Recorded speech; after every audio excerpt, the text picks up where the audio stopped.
She was an orphan, and since being abandoned by her relatives at the age of 12, she had experienced scenes like this far too many times. She had struggled to survive in hardship since childhood, and working as a maid was the job she cherished the most. But even though it was the male employer who harassed her, she was the one ruthlessly driven away by the lady of the house. Left alone and with nowhere to call home, after wandering around for the entire day, she used the last few coins she had to buy a piece of bread. Just as she was about to devour it, a homeless mother and daughter passed by in front of her. The little girl stared longingly at the bread in her hand, and even though she herself was already starving, she still handed the bread to the girl. The woman's name was Nelie. Almost unconsciously, her footsteps led her back once again to that familiar street, where women who waited on the streets stood everywhere. An old acquaintance called out to Nelie. Ça faisait longtemps? Ça t'a manqué l'idée d'aller au Percy? Détrompe-toi. Je passais par hasard.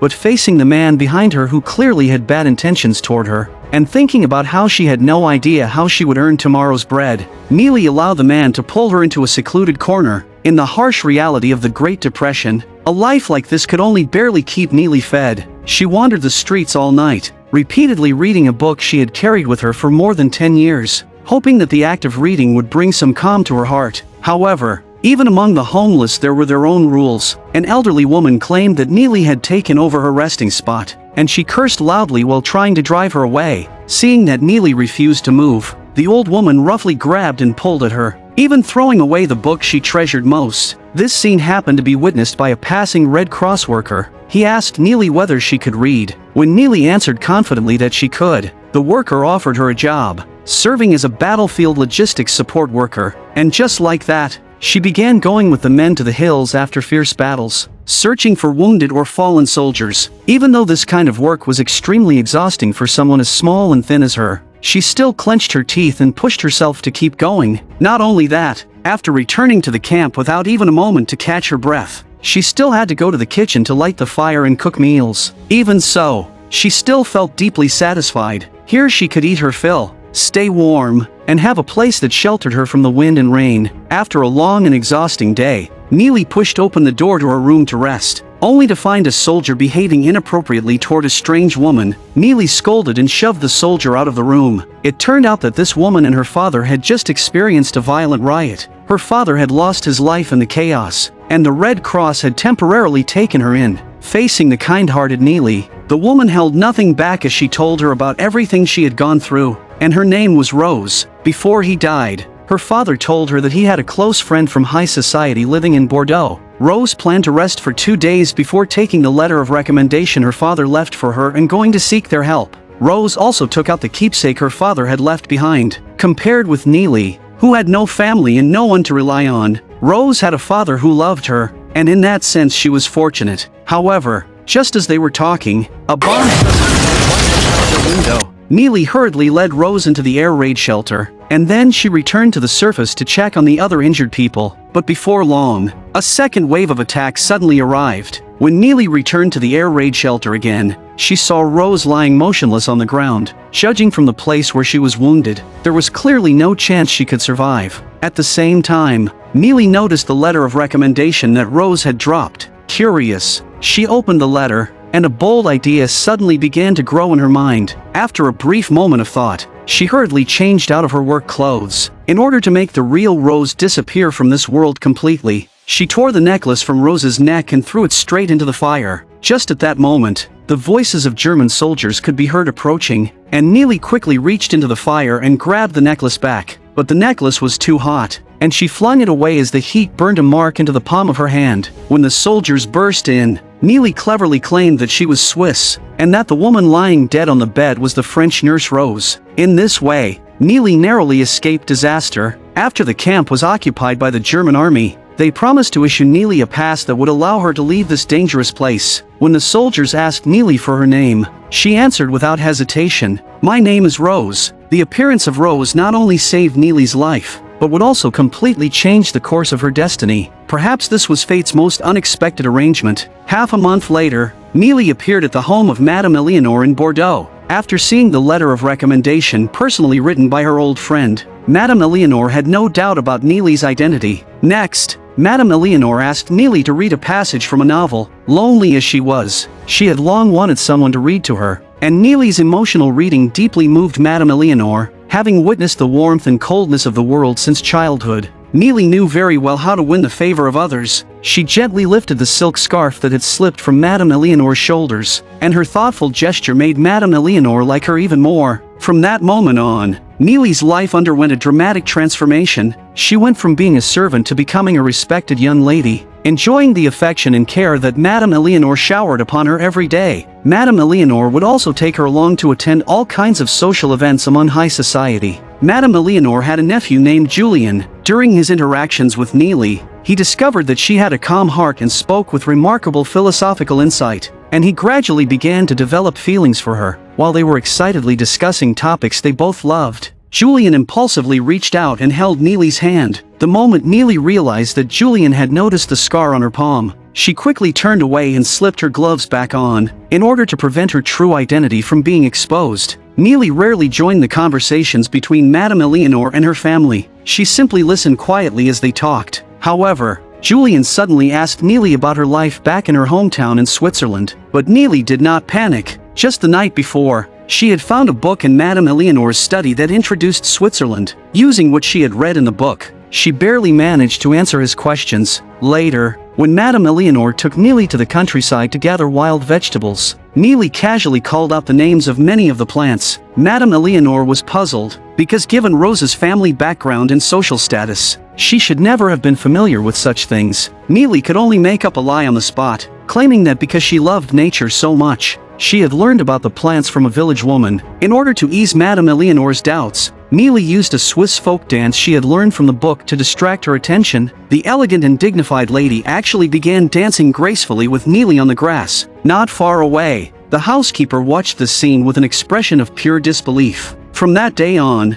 Madame Eleanor's life seemed to become far more colorful with Nelie's presence. One evening, Nelie discovered that Madame Eleanor was scolding a maid. It turned out that a young maid had become pregnant, and Nelie knew very well that people of high society could never truly empathize with servants struggling on the edge of survival. That very night, the pregnant maid was dismissed. In the darkness, Nelie handed the maid the address of the Red Cross worker. She hoped that if the maid was rejected by her family, she could go there and seek help. After witnessing the maid being thrown out, Nelie spent every day worrying about her own situation. This paradise-like life felt like a dream, and when she looked at the luxurious clothes Madame Eleanor had bought for her, everything felt unreal. However, Nelie's nightmare arrived 3 months later during a family gathering. Madame Eleanor formally introduced Nelie to her friends. In Madame Eleanor's heart, Nelie had already become part of her family, bringing her as much joy as if she were her own daughter. Just as Nelie was reading aloud with deep emotion, a mysterious figure slowly approached her. The moment she saw the shadow,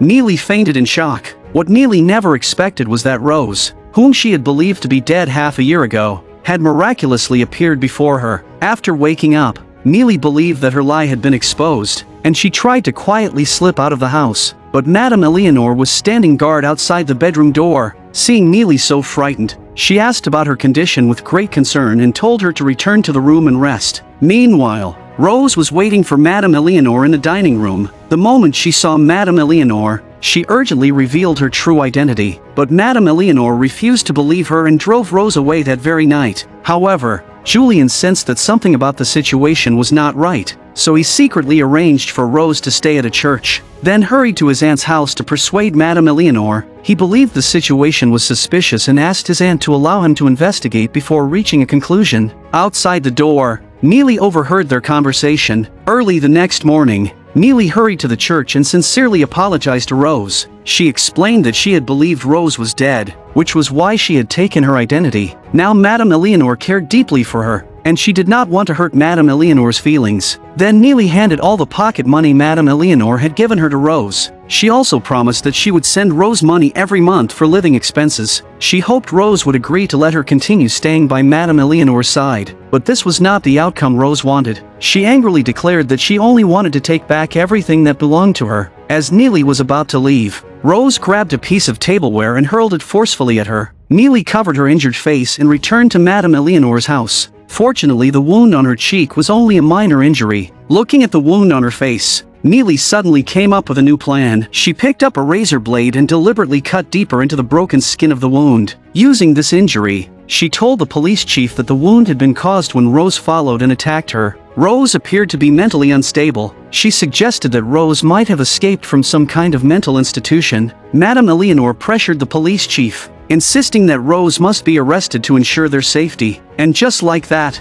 the completely unaware Rose was arrested by the police. After everything that had happened, Madame Eleanor took out a family heirloom to comfort the frightened Nelie. It was a precious brooch that had been passed down through generations, and she personally gave it to Nelie. Looking at this heavy and meaningful gift, Nelie felt an overwhelming weight in her heart. She felt deeply ashamed of betraying Madame Eleanor's unconditional trust. Not long afterward, Madame Eleanor's house received a letter from Julian, who had been missing for several days. Nelie knew that Julian had always been suspicious about Rose's sudden appearance. For that reason, he had specifically gone to the Red Cross to investigate the matter. Fortunately, Nelie intercepted the letter before anyone else could read it. After seeing the contents of the letter, Nelie's heart suddenly began to race and her face flushed. Julian had already contacted the worker who had originally given Nelie the job, and he was now on his way to Paris. Meanwhile, Rose had been sent by the police to a mental institution where her freedom was restricted. When Madame Eleanor began planning a seaside vacation and intended to take Nelie with her, Nelie could not feel happy at all. Her heart was filled with unease,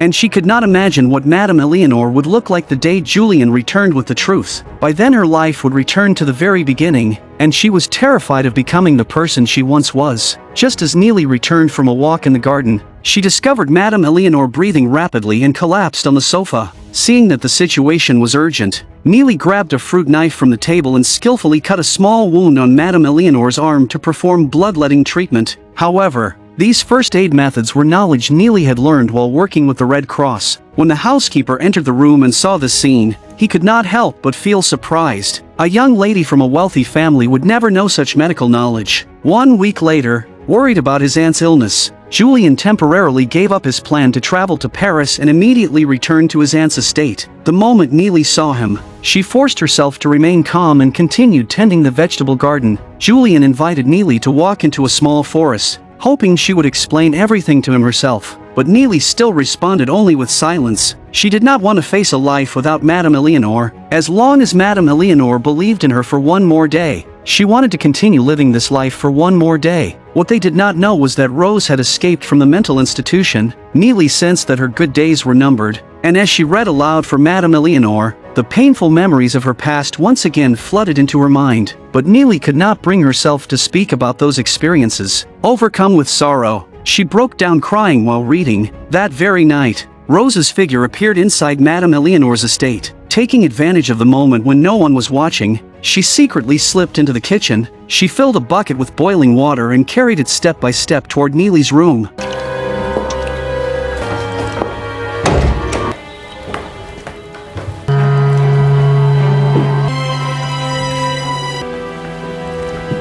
Marthe, Marthe, vous avez l'eau chaude.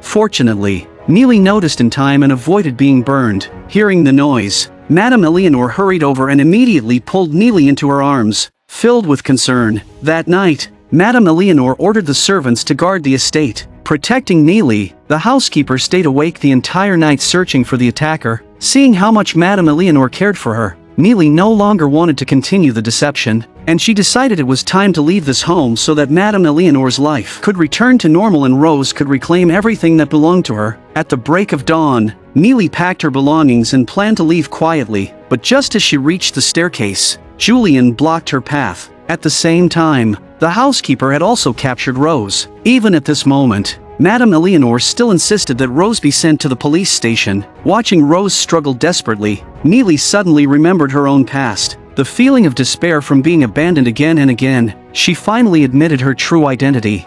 Laissez-la! Je peux vous expliquer qui est Nelie là-bas. Je vous croyais morte. Je me suis brûlée en mettant votre médaillon au feu. Je suis fille de lingère, de père inconnu. Je me nomme Nelie Laborde. J'ai seulement voulu changer de vie. J'ai aimé vivre avec vous.